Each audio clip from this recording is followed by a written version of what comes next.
100 pages de livres analyses, de reportages, de photos inédites pour mieux comprendre une ville, un pays qui bouge. Ici à Abidjan, votre magazine numérique gratuit disponible tous les mois. L'Afrique avance ici, Abidjan innove.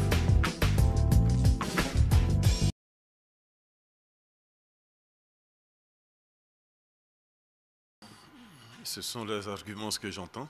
La première réponse que je ferai, c'est qu'il a été démontré, en tout cas au cours des 10-20 dernières années pratiquement, qu'en Afrique, le boycott n'a jamais été une solution.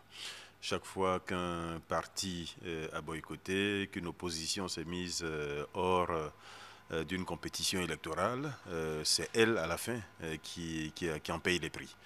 Donc, il est bon qu'elle soit présente, il est bon que cette opposition aille aux élections, qu'elle se mesure au parti au pouvoir, qu'elle fasse entendre sa voix, et puis qu'elle prenne sa part dans ce jeu démocratique. Pour ce qui est des raisons, de mon point de vue, ce sont des raisons qui n'ont absolument aucune valeur aujourd'hui. Chacun sait que le président Alassane Ouattara n'a pas arrêté de tendre la main à l'opposition ivoirienne. Les occasions sont nombreuses au cours desquelles le chef de l'État s'est adressé directement à cette opposition. Le chef de l'État a mis en place un cadre permanent de dialogue avec cette opposition.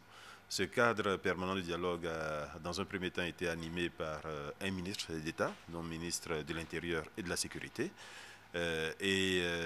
Depuis un peu moins de 2 ans, ce cadre permanent est animé par un ancien Premier ministre, le ministre d'État Ousou Kouadio-Jano.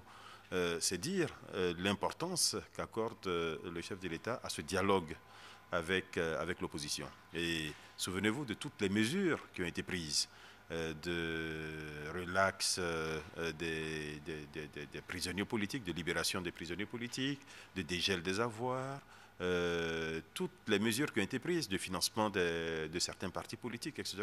Toutes ces mesures qui ont été prises par le chef de l'État et par le gouvernement pour justement apaiser la situation et faire en sorte que l'opposition puisse venir à la table des discussions sans prérequis, sans demande trop difficile à satisfaire.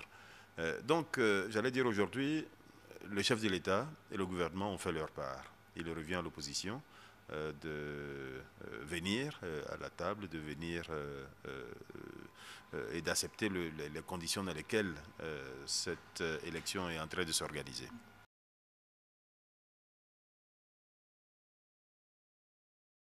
La CEI a été mise en place il y a à peu près 2 ans maintenant. Et depuis 5 ans, tout le monde savait en Côte d'Ivoire que cette élection allait se tenir en 2015, puisque la précédente s'est tenue en 2010.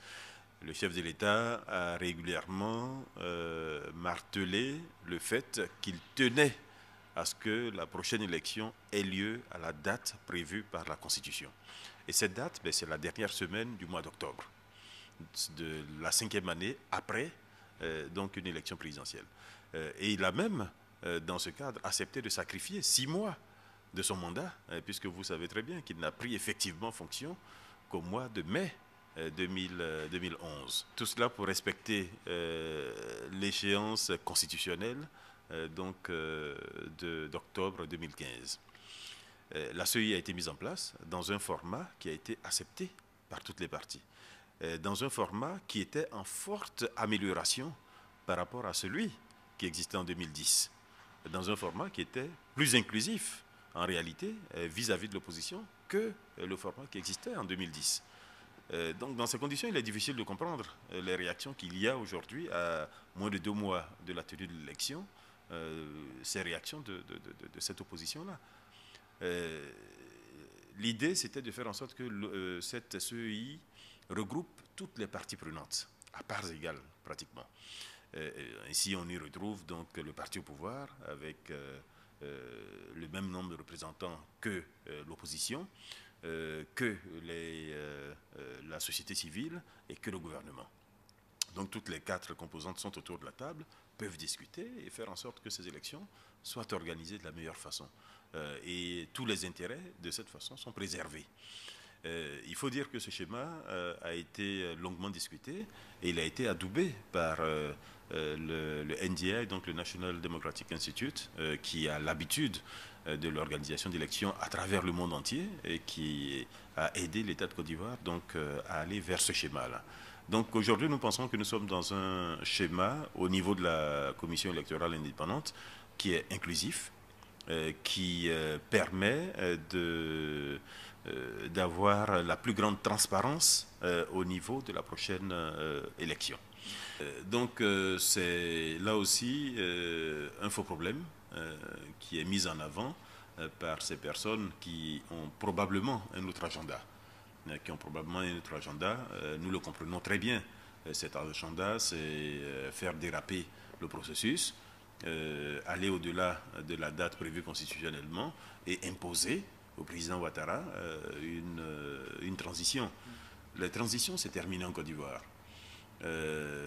Et c'est même l'intérêt de la Côte d'Ivoire d'arrêter avec les transitions, les compromis entre hommes politiques, etc.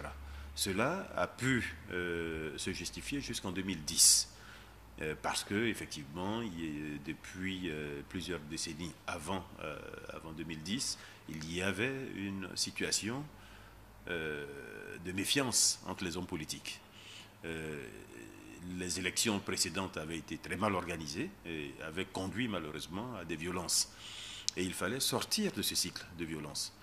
Cela a conduit à des négociations partout dans le monde. Cela a conduit à retarder de 5 ans l'élection qui devait avoir lieu en 2005 pour permettre justement que tous les acteurs s'accordent sur les modalités de l'organisation de cette élection-là. Mais une fois que cette élection est faite, qu'elle désigne clairement une personnalité, on revient dans un processus démocratique normal. Et il faut que tout le monde le comprenne. Nous sommes aujourd'hui revenus dans un processus démocratique normal en Côte d'Ivoire.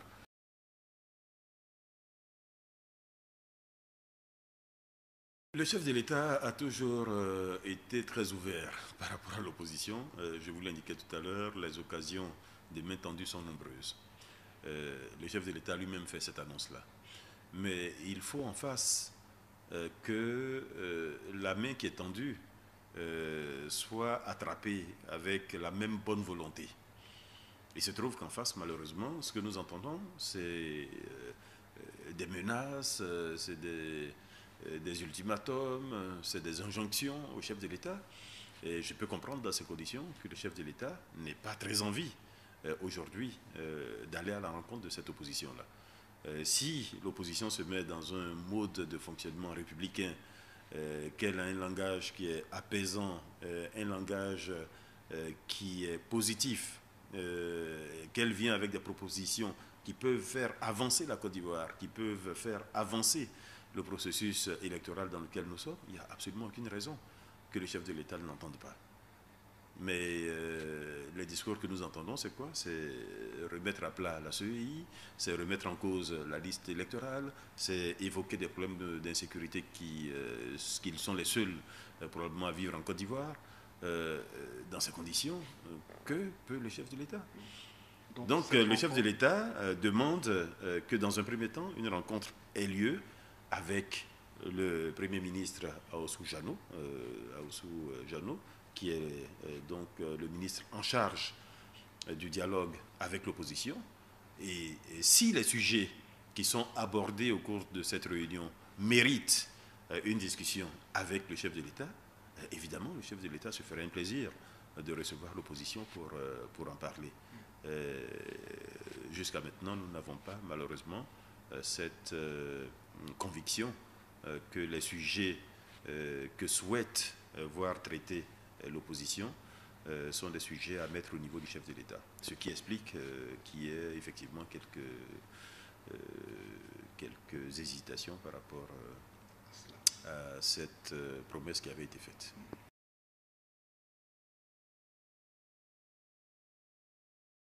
Le chef de l'État lui-même souhaite que l'élection se passe bien.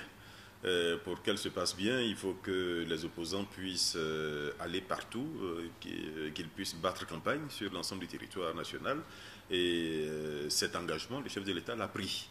Donc des dispositions seront prises, évidemment, par les ministères en charge de la sécurité et en charge de la défense, pour que les personnes qui seront retenues par le Conseil constitutionnel et qui auront à battre campagne à travers la Côte d'Ivoire puissent le faire en toute sécurité. C'est là aussi un élément qui confirmera la maturité de la démocratie ivoirienne. Donc non, le gouvernement et le chef de l'État ne feront pas l'économie de cet effort-là d'accompagnement des opposants sur le terrain.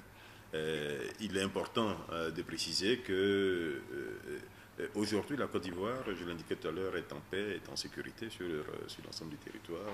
Il n'y a plus de bruit d'armes, ni à l'est, ni à l'ouest, ni au nord, ni au sud. Mais la Côte d'Ivoire, comme tous les autres pays dans le monde, peut malheureusement être confrontée à des problèmes de banditisme, des problèmes de violence par-ci, par-là. Le gouvernement met tout en œuvre pour éviter que cela ait un impact sur la vie des populations et que cela puisse avoir un impact éventuellement sur la tenue de cette élection. Donc tout sera mis en œuvre pour que l'élection se passe de la meilleure façon. 100 pages de libre analyse, de reportages, de photos inédites pour mieux comprendre une ville, un pays qui bouge. Ici à Abidjan, votre magazine numérique gratuit disponible tous les mois. L'Afrique avance ici, Abidjan innove.